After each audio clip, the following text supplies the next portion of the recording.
Hi, this is Josh with the Stern team at Keller Williams Real Estate, helping you realize all of your home buying goals across the entire Wasatch Front. Today's topic, we're going to talk about tips for buying a home that needs work.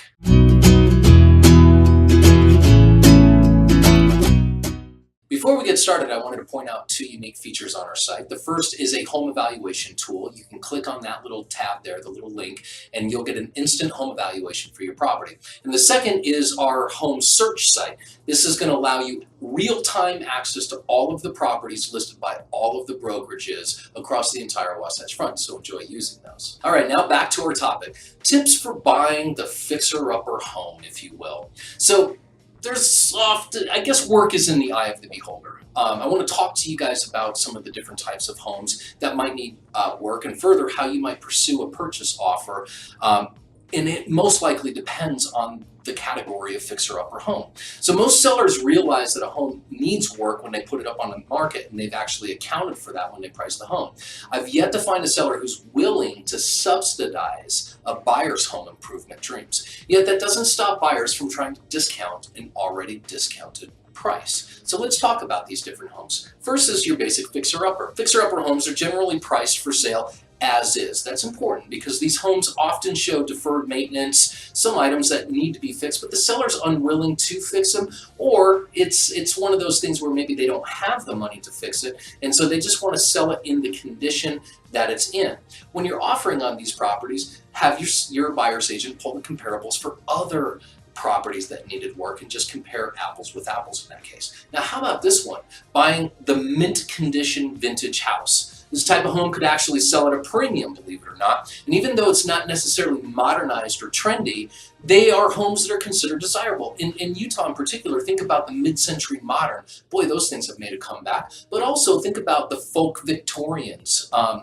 Or the craftsman bungalows that are in the desirable Sugar House and Avenues areas. These types of homes, generally a seller is going to add a premium price pad on top of what it is that they're asking because of the area, but also because of the architectural uniqueness of the property. Usually the interiors will be in incredible condition, but also they could be very dated, if you will. And so I want you to understand when you're writing an offer on this property, there's going to be a premium for this type of property, usually by location and also by the architectural style. So again, when you look at putting an offer in on a property like this, make sure that you're finding other similar mid-century moderns or folk-style Victorians and compare your price to those that have already sold that are in the same condition.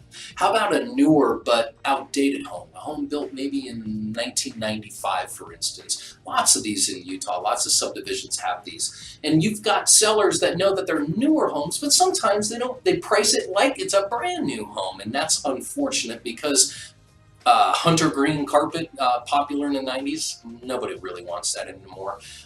Generally, glassy brass types of fixtures aren't considered desirable. So sometimes sellers will price these properties above where they should be. Sometimes they're priced right, but these are properties that are not updated and they should be updated. So make sure when you're looking at properties that are priced like this, compare it again with other properties that had not been updated but might be newer homes. And then if they've priced it in comparison with new homes, then take into account the amount of work that it's going to take to actually modernize this property. Send that list of work that would need to be done along with the actual pricing of the work that needs to be done, along with the offer, so maybe the seller can see it from your eyes. How about a foreclosure home? A lot of buyers think that they're going to get a really good deal when it comes to buying a foreclosure property. That's not always the case. One of the things you have to realize with a foreclosure property is that banks will not usually lower their purchase price by any sort of percentage within that first 30 days. And then normally they're going to have rules beyond that. Normally I say they're going to have rules. And that is after 30 days they might adjust it by 3%. After 60 days they might adjust it by another 3%. And so the other thing you should be aware of when purchasing a foreclosure property is, again, the banks are going to sell it as is. Make sure that you do a good title check on these because the banks never occupied the property. We don't know for sure what hidden liens might be on there, although we can assume the banks will clear those, but I just prefer you pull a good title report on that, work with a good title company who will do that work for you. Now, how about the short sale house? Well, first of all, there's nothing short about a short sale. They can take a good deal of time. The banks, what a short sale basically is, the seller's upside down on the value, and they can no longer afford to make payments. First of all, they can't do any work to the property. Secondly, the price that an agent sets is not necessarily the price that the bank's going to accept. And so the bank's going to have their own independent appraisal done on these properties to ensure that they're selling it at market value. So be careful not to get too lured into what that price on an MLS system might look like, because that's not always going to be the case unless they say that the price has been previously approved by a third party. Then more often than not, that's the price that the bank has stated that they're going to be willing to accept. And finally, one other type of home to look at, and that is the pack rat house. These are the worst because you've walked into them. Hoarders, you've seen this on TV, you walk into these homes and it's basically like you're walking through aisles to get from one room to the next because everything alongside of you is stacked up to the ceiling.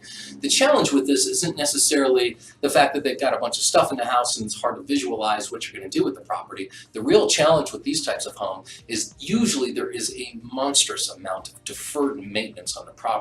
So when you're offering on these properties, again, try to look at comparables that were in a distressed state, because whatever needs to be done to the home is going to be hidden until you can get a home inspector in there. And by the way, if all of that stuff's not out and a home inspector goes into the property, they can't see anything either. So maybe extend your due diligence period and require that the seller allow access to all of the visible parts of the interior of the property prior to doing your home inspection.